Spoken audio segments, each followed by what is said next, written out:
So far, we've talked about shamatha with support and without support, close placement meditation, kind of open shamatha with support, and totally open. But I just want to say there's also, of course, many different types of meditation, and we could also do some contemplative meditation. And so I wanted to just share kind of some techniques that really worked for me in that regard.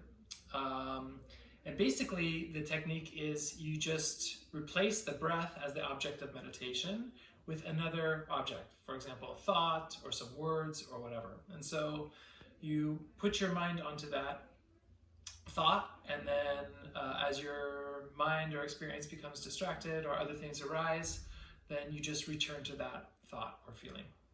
You can, meditate to generate compassion or devotion or surrender or whatever works for you. And there are some kind of tricks or skillful means that can be helpful, that I found helpful anyways in my practice. I'm doing those kind of contemplative meditations. And so one meditation that I sometimes do is, may all beings be happy and be free from suffering, for example. And so generating that wish, then anything that becomes a distraction, I just come back to, may all beings be happy and be free from suffering. And sometimes it's very easy, like if you hear the birds sing outside, then you can wish for them, the same thing. And that way it's sort of like the environment is incorporated in your meditation.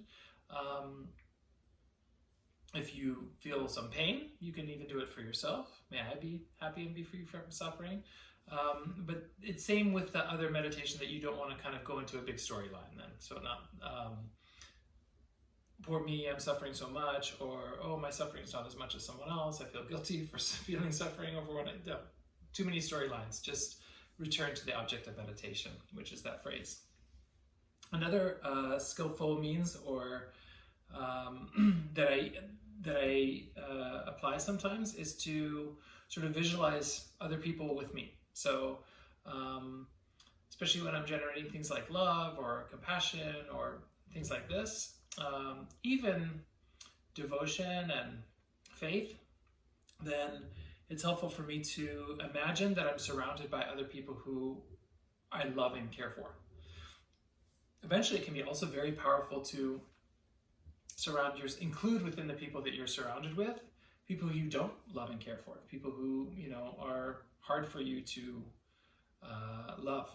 Even enemies can be included, and then in that context, that can provide some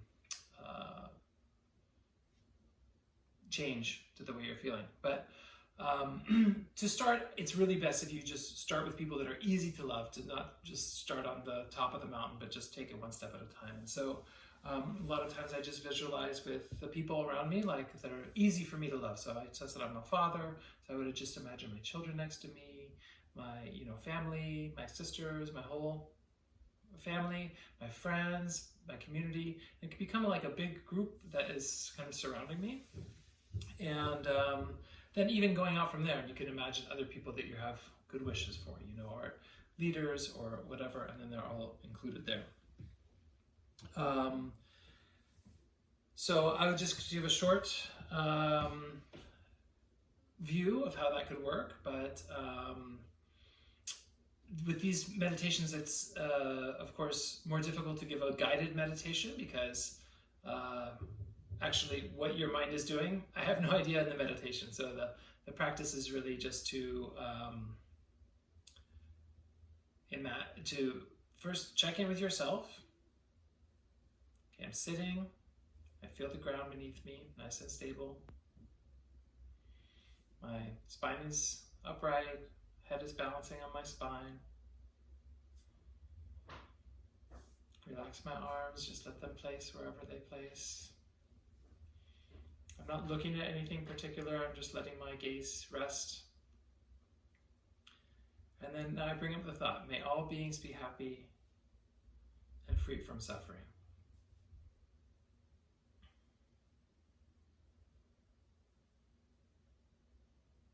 If it's kind of dry, if there's no juiciness or emotional content to that, maybe you can imagine a being that is suffering. I happen to have a very cute hamster here that has a little bit of injury on his arm, and so I can think, I hope he's happy and free from suffering. I have a dear person in my life who just told me that she'll have to leave her job. They're downsizing, so may she be happy and free from suffering.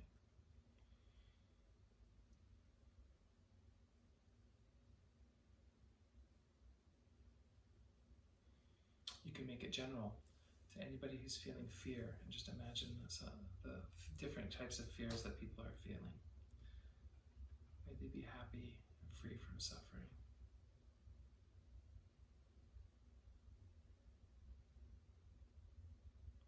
Okay, you don't want to make a big storyline about everything. This is not about judging if they're right or wrong, or coming up with solutions or anything like that. It's about cultivating the feeling of compassion and love. May they be happy and free from suffering.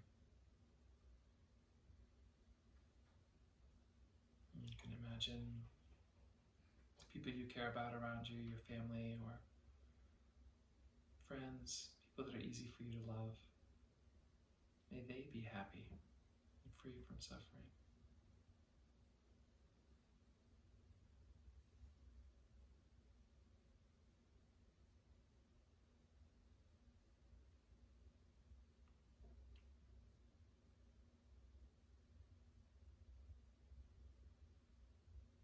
If you have trouble connecting with the feeling, you can put your hand on your heart. Just to reorient yourself out of the head into your heart. May all beings be happy and free from suffering. Just generating that wish from your heart.